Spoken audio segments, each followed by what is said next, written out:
Hey everyone, welcome back to another episode of the Learn English podcast show, where we help you improve your English skills through real, natural conversations. I'm your host, and today we're going to explore English in different areas of daily life like travel, food, work, and yes, even fun.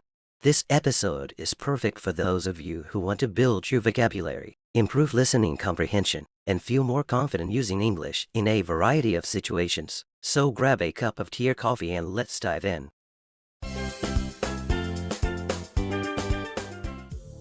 Welcome to the Deep Dive. Look, we know you want the key insights on important topics, and you want them fast. Exactly. No fluff, just the core information. So today, we're tackling social media.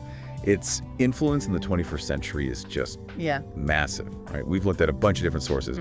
And our mission here is basically to pull out the most critical impacts these platforms have on our lives, the good and the bad. Right. We're going to hit on connection, learning, work life, mental health, and how information spreads or doesn't spread accurately. Okay, let's dive in. First up, connectivity.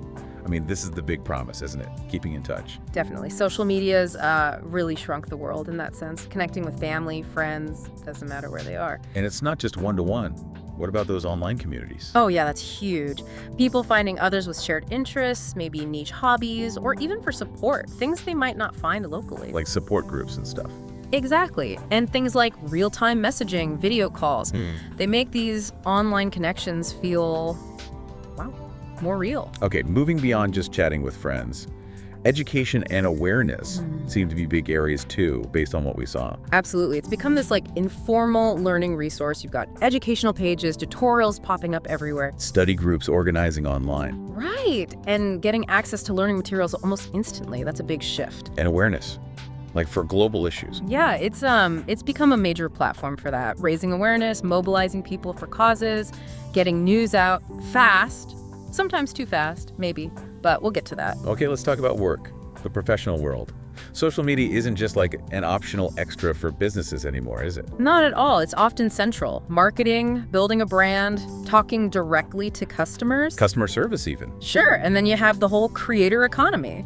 Influencers, content creators. These are actual careers now. People building entire professional lives just through social media. And of course, LinkedIn is still massive for, networking, job hunting, professional presence. Okay, so connection, learning, work. But there's a flip side. Let's get into the mental health stuff. Our sources definitely flagged this. Yeah, this is a really important and kind of tricky area, that constant connection, seeing these highly curated, often idealized lives. It makes you compare yourself, right? It can, yeah.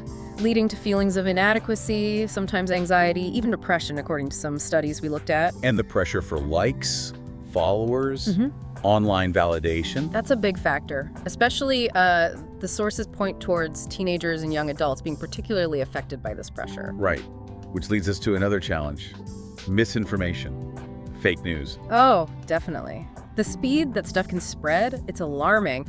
False information, unverified claims going viral before anyone can even check them. And the potential consequences of that. Huge, huge. And beyond misinformation, there are other drawbacks mentioned, like maybe less face-to-face communication because we're always online. Sleep disruption is another one. Yeah. Scrolling late at night. Yep. And the potential for actual addiction. Plus, cyberbullying, harassment, privacy worries. It's a long list of potential negatives. So pulling it all together, it really does seem like a classic double-edged sword. Powerful tool, but with significant risks. Exactly. You've got these amazing benefits, communication, learning, professional opportunities. alongside these serious challenges, mental health, truth decay, privacy. Precisely. It really comes down to how it's used. So for everyone listening, the takeaway seems to be about balance, right? Being mindful. Yeah, mindful engagement, digital responsibility, you could call it. Thinking about how you use it, how much, and protecting your own well-being. Prioritizing real life, too. Absolutely, because used wisely with intention and awareness, it can be a positive thing in your life. It really can. So maybe a final thought to leave folks with. Take a moment to think about your own relationship with social media. How could you maybe tweak things, based on what we've talked about, to get more of the good stuff and less of the draining stuff? Finding that personal balance between connection and well-being in this digital age, that's the key. Great stuff. Thanks for diving deep with us today. Welcome to the deep dive. We've got some really interesting material here that you sent in, all looking at social media. Yeah, news articles, bits of research. And what we want to do today is, really dig into it. Try and pull out the core ideas. Yeah. Exactly, to understand the multifaceted impact it has. It's got so many sides to it. Right. It's definitely not just a simple good or bad thing. We need to look at all the different angles, I think. Okay, so let's maybe start with the positives. What's the upside? Well, one thing that really stands out is learning, actually. How so? Think about it. All those online groups built around shared interests. Like, say, someone learning English. Ah, okay. Like finding a community. Precisely. They can connect with other learners, find resources, maybe even practice together. It breaks down those geographical walls, That makes sense. It's kind of like networked learning. Is that a term? It is, yeah. Yeah. Peer-to-peer knowledge sharing, but on a huge scale. Something traditional classrooms can't always offer in the same way. Have you found it useful yourself for learning things? Oh, definitely. For specific skills or hobbies, you can find experts and enthusiasts so easily. Yeah, I've done that too. Joined a couple of groups. But it's not just learning, is it? It's also about connection. Connection is huge. Keeping up with friends, family, especially when they're far away. Right. People living abroad or just in different cities. Social media gives you this sort of persistent connection. You can share little updates, see what people are up to, offer support. It keeps those relationships ticking over, regardless of distance. It really does change how you stay in touch, doesn't it? Absolutely. How about for you? Has it made a difference? Oh, yeah. Keeping up with relatives overseas, mainly. It's brilliant for that. And also finding, new communities. New communities? Yeah, like if you have a really niche hobby or interest, chances are there's a group for it online somewhere. That's a great point. Finding your tribe, as they say. And these online communities, they offer a real sense of belonging. Shared identity, mutual support. It can be incredibly valuable. So, okay, we've got learning, connection, community. Some really strong positives there. Definitely. But we do need to look at the flip side, too, the stuff people worry about. Right. And one big one is the comparison trap. Ah, yes. Seeing other people's lives online and feeling, inadequate. Exactly. Because what we often see are these highly curated versions of life, aren't they? Curated, meaning carefully selected. Yeah, the highlight reel. Yeah. The perfect moments, all carefully presented. Yeah. And that can lead to what psychologists sometimes call upward social comparisons. So comparing yourself to people who seem to be doing better. And that can potentially knock your self-esteem a bit. Have you ever felt that way after scrolling? Oh, for sure. I think most people have at some point. You see the perfect holiday snaps, the job promotions. And forget, everyone has their own unseen struggles. Yeah. Okay, so that's one negative. What else? Misinformation comes up a lot. A huge concern. The sheer speed and volume of information. It makes it really hard to be discerning. Discerning, like judging what's reliable. Exactly. Being able to judge well. Think how often you see completely conflicting news stories popping up in your feed. All the time. How do you even navigate that? It's tricky. It really is. You almost have to become your own fact checker sometimes. I try to, check multiple sources if something seems off, look for reputable places, but it takes effort. It does. And that leads to another point, actually, time. Oh, yeah. The endless scroll. It's so easy to just fall into it, isn't it? You plan to check something quickly, and suddenly an hour's gone. Guilty. Happens all the time. It's what they call time displacement.